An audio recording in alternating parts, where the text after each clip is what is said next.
I will tell about our efforts in preventing the spread of SARS-CoV-2 via the environment.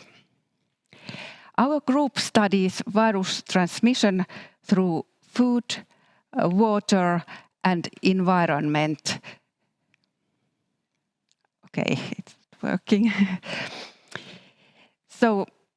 And we have mainly studied food and waterborne viruses, pathogenic viruses. But now we want to apply our expertise in this field to SARS-CoV-2 virus and give our contribution on virus prevention in the environment. And this is possible in close collaboration with other researchers, especially coronavirus experts. So we want to study persistence of SARS-CoV on surfaces and its inactivation and disinfection.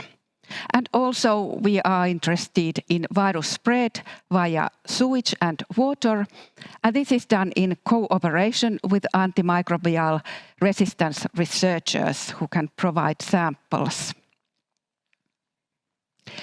Surfaces. We want to know which role do contaminated environmental surfaces play in the spread of SARS-CoV-2. For example, how long can this virus survive on surfaces in various conditions? We know that temperature affects viruses and also surface materials. And then, of course, can a person contract disease by touching contaminated surfaces? Common touch surfaces are, for example, lift buttons, door handles, light switches, and all kinds of table surfaces. Then wastewater. It appears that there is no fecal-oral transmission for SARS-CoV-2. However, feces and urine of infected persons have been demonstrated to contain this virus. And virus is excreted into wastewater. So the role of wastewater and sewage in the spread of viruses is important to know. And here we think about human to human spread, but also we need to think the animal aspect because this virus is zoonotic. We have earlier established tools how to handle swab samples for viruses and how to study virus stability on surfaces and how to make virus analysis in wastewater and water. Here you can see some pictures where swabbing is done, and it is quite simple. And then the results usually show the genome, presence of genome, but not virus infectivity. If we need to know virus infectivity, then we need to grow virus. It is less dangerous if we use some model virus in the lab. For example, here in the right, you can see cell culture. The cells are affected by a model virus, and they can be these changes can be visualized by light microscope. Viruses are so small that you cannot see them by light microscope.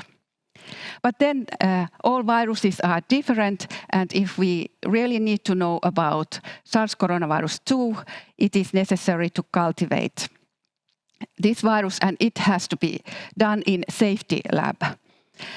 Luckily, we are working at the Faculty of Veterinary Medicine in a building where we have the safety lab. And we have also coronavirus experts there, Professors Vapalahti and Sironen and their teams. Outcomes. We strive to get better insight of the conditions in which this virus survives on surfaces, of parameters affecting its survival, and ways we can inactivate it. So we produce data that can be utilized in diverse ways to create tools for improvement of hygiene.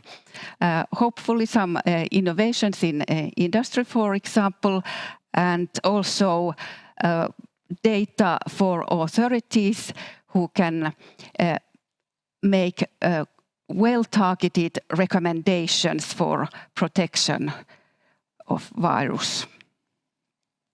We don't have yet results, but here I can show that we have followed virus survival, actually norovirus survival in smoothie. And here you can see in the right that in higher temperature, virus is inactivated more rapidly. So now I have shown you how to study virus spread in the environment, especially different surfaces and wastewaters. And now Leena will show you how to investigate transmission of viruses in the air. Thank you. Thank you, Leena. And thank you, Helsinki University Highlight, for this chance to present our research.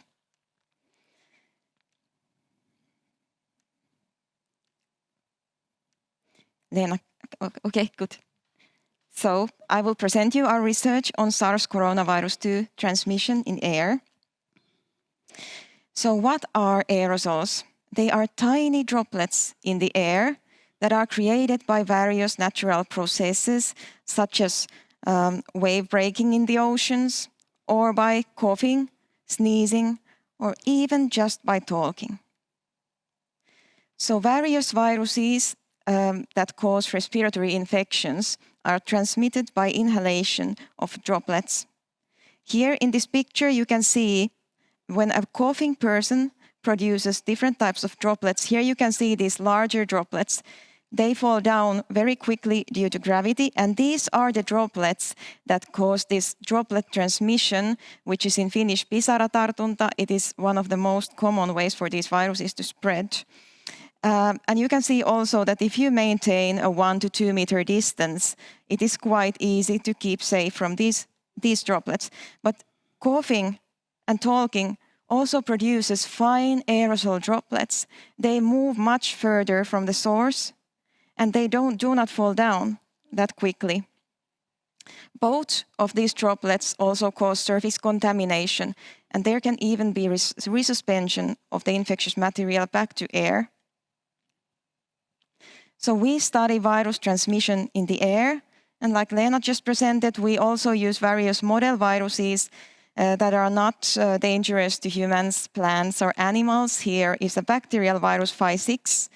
But we do also work with the SARS-CoV-2 to be able to provide direct and relevant information from this particular virus. We are interested in how virus-containing aerosols are generated, how virus infectivity is preserved in air, and how to best detect infective viruses from air samples that we collect. So we apply interdisciplinary approach to understand virus transmission in air. We have a collaboration network that consists of virologists, medical doctors, aerosol physicists, dispersion modelers, and many more from University of Helsinki, Finnish Meteorological Institute, and other institutions, so universities and research institutes. We collaborate with people from different expertise, different backgrounds, different levels of experience. So our ongoing research aims to clarify the role of aerosol transmission in the spread of COVID-19. And here you can see pictures from our previous research with Aalto University. These pictures show the simulation of aerosol droplets after coughing. And you can see that in the course of time, after 1 minute, 2 minutes, or even 4 minutes, there are still particles in the air. In this current research and our future research, we aim to investigate whether these droplets contains infectious viruses. So this is nothing to be afraid of. Usually the concentration of viruses in the air is low. But in general, aerosol transmission of any virus is poorly understood.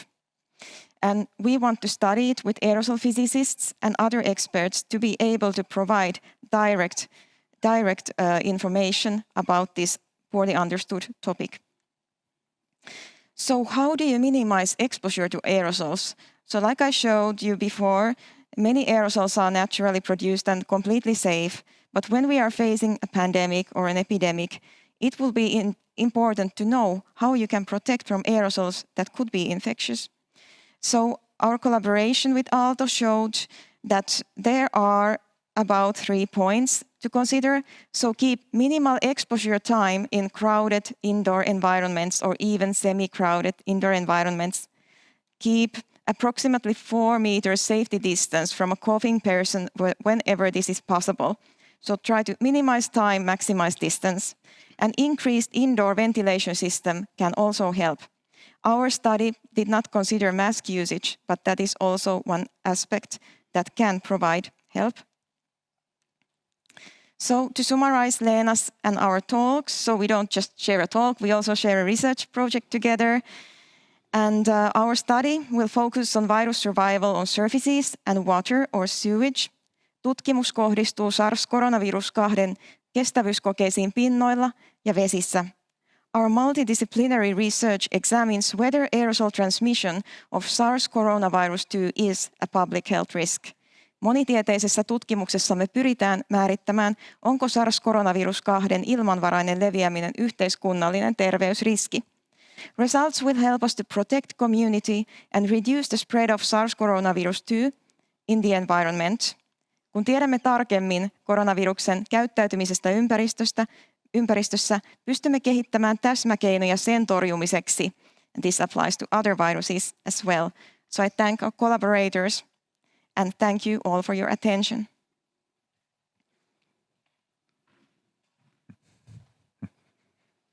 Thank you, Leena and Nina. Thank you. I can tell you that we have quite plenty of questions from the audience. So I have to check where to begin. I could start with a question for both of you. Can you give some rough estimate that what percentage of the COVID-19 transmission is happening by aerosols or by droplets or by contamination from the surfaces? Is it possible to give any estimation at the moment?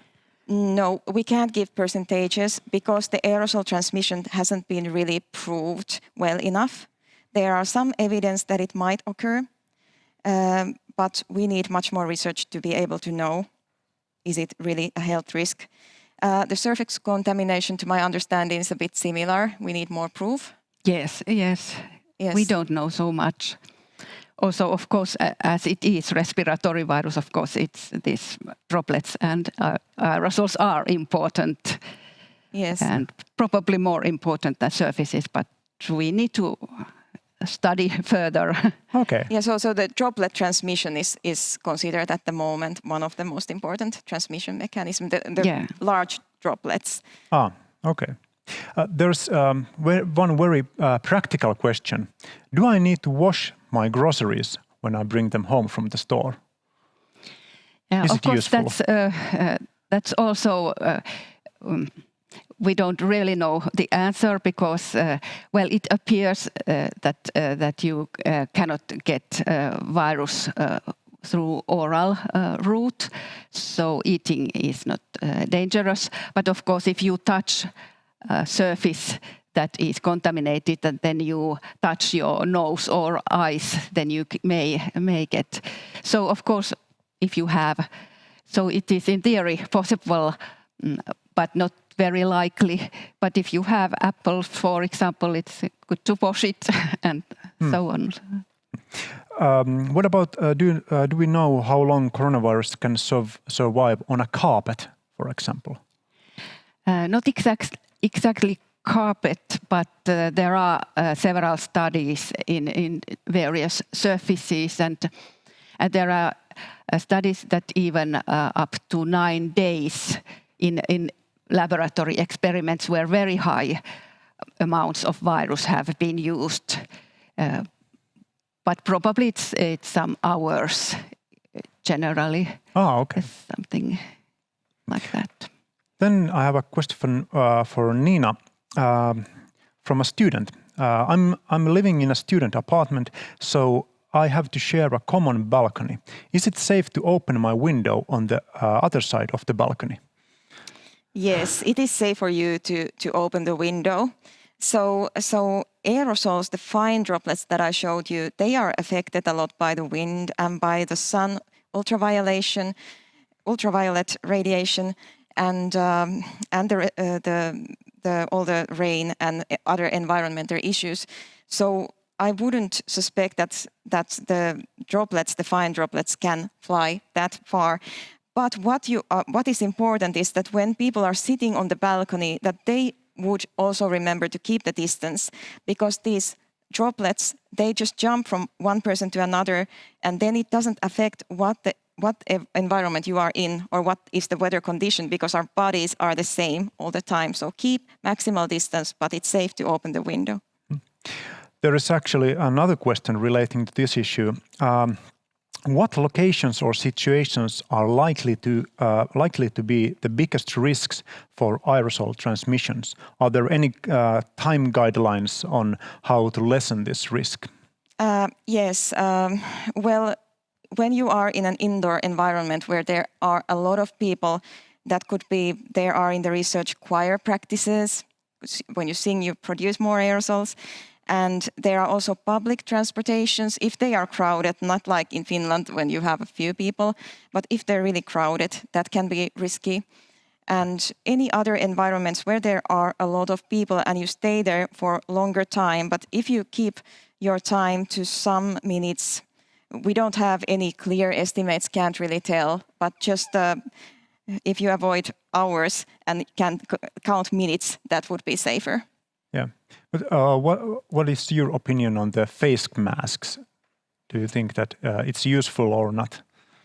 Yes, well, it depends on the masks. So there are these professional high-quality masks that do also protect from aerosols to some extent, and then there are surgical masks and these cotton masks that have been talked about. So the surgical masks, they mostly, and the cotton masks, protect the other people so that the user doesn't produce these droplets. The surgical mask can give a little bit of protection also for the user, but also the masks have to be used properly. They have to be clean and they have to be good quality. And it is not also good to use them too much in occasions where you don't need a mask. They produce a lot of waste to the environment, and if they are not clean, they are also risky. Okay. And one more question for Leena. I've read from the newspaper that there are traces of coronaviruses in Helsinki's and Espoo's wastewater. What does this indicate?